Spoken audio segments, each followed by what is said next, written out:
Hey everybody, welcome back to the channel. It's been, I don't know, like a month since I posted last. Sorry. I'd like to be more active, but I've been at work non-stop and it's been freezing here where I live. So it doesn't really make you want to do much. I've had like a lot of parts laying around though. And so today I figured let's do something. It's my day off and we're gonna do some exhaust hacks. So let's get to it.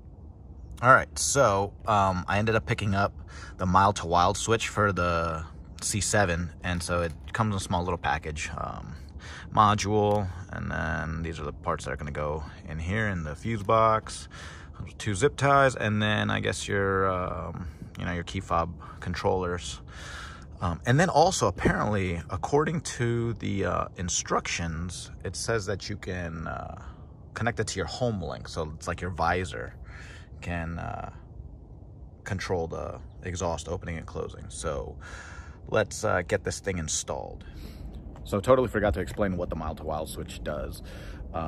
It just allows you to control with the push of a button now, instead of having to go into your infotainment settings. Now you can control the valves that are located in your mufflers. So now you can have them like closed or open with just the push of a button. And so that way you don't have to go through all those different settings, from stealth all the way to track mode and stuff. Either you want it closed or you want it open. So when you're cruising around and stuff like that, you probably want it open, sound really good. And then when you're like coming back into your neighborhood, late at night, you'll probably want to close it, depending on how crazy your exhaust setup is. And then not to mention, if you remote start your vehicle in the morning, and you're heading to work and you don't want to wake up your neighbors, which I'm now terrified of doing, so that's why I'm definitely installing this thing. It'll allow you to start it with the valves closed, and yeah, we'll get into that stuff later. All right, so apparently, as a safety precaution, the vehicle will always start with the valves open, and then apparently they close afterwards. So with the switch, before you remote start your vehicle, or even if you're gonna get in the car and start it, you just need to click the on button on your remote, and then it'll close the valves. So then that way when you start it, it'll start it up with the valves closed already.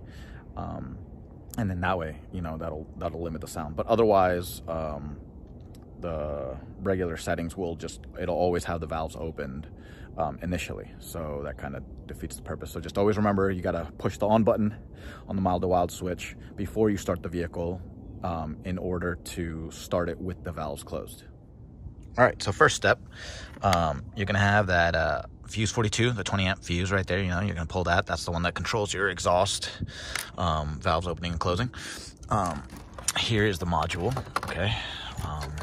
First step is you're gonna plug this into the fuse 42 outlet, whatever you call it, and then you're gonna put the 20 amp fuse.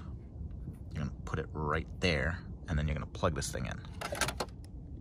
Okay, so now you got the module cables plugged into the fuse 42 spot, and then you got the 20 amp fuse now plugged into the cables, and then the cables are ran here.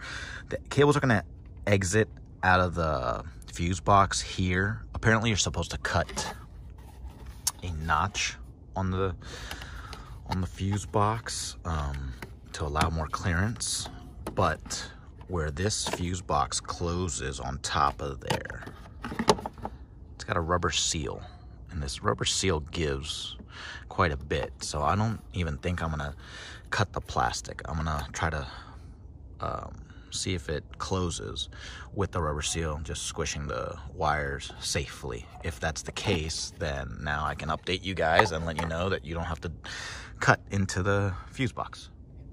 Okay, so the fuse box closes really well. The lid is secured. It clicks into place on both sides. Right here, obviously where the wires are being run, it is a little bit of a tighter fit, so you just got to push down a little bit more and it does clip in. It is not crimping the wires or anything. It's not cutting them off or anything, so no worries. My assumptions were correct. The rubber seal does give it enough room for the wires to come out. So now the antenna wire, you're just gonna zip tie it right here out of the way. It's really short. And then you're probably just gonna wanna tape the module itself to inside the fender, just like right here. It's nice and flat. And then you're gonna run the grounding cable to right there. That's a 13mm socket. Just run it there, and then just, you know, zip tie the lines out of the way. Should be good. Okay, so, cable is grounded down there. Ran it along here, then zip tied it up here. The rest of the cables are all zip tied right here. The antenna cable is left dangling right there. This is nice and loose. You don't need to tighten it up or anything, just so that way everything's out of the way. Me being anal, I did use a whole bunch of electrical tape because of the fact that I didn't want this module touching here, so I didn't mount it sideways. Here, I'll give you a better view.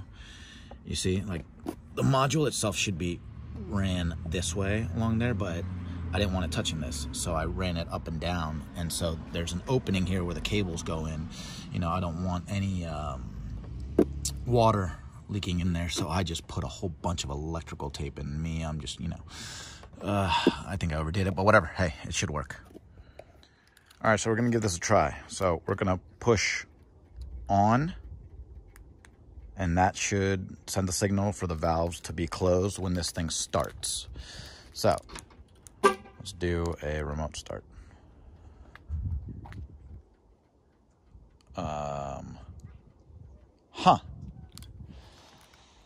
So that's something. The remote start doesn't work when it's on. Okay, so let's try it off. Okay, so off, lock it.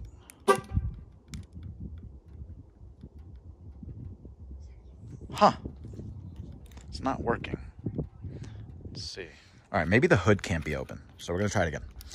Okay, so technically now the valve should be closed. All right, let's try it. All right.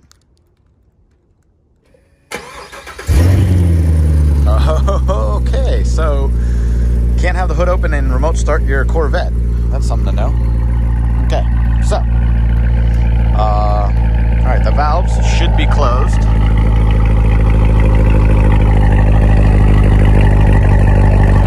No, they're not. So off, they're open, on, closed. Okay, off.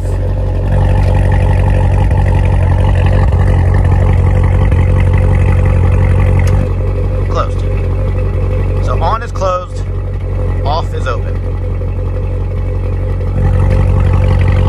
Yeah, okay. Okay, so apparently you can program the Homelink to work just like your switch. So, according to the instructions, I programmed this for the on button, which would make valves closed, and this for the off button, which would make the valves open. So let's give it a try. Okay, so start the car up. Right, okay. So I'm gonna assume the valves are open. Let's push this button. Oh, valves are closed. That's awesome. Oh my gosh, it worked. Okay, valves, this is the off button, so valves should open. And the valves opened up. You can even hear the difference. Valves closed. Nice and quiet. Valves open. Oh my gosh, it really works. That is awesome. Okay, I have both key fobs out of the car, so I just want to make sure you don't need the key fobs in the car in order for you to be able to use your Homelink. So I put those all the way in the garage. So let's start the car up again. All right. So let's push the on button. Okay, it's off. And now the off button. So now the valves should be open.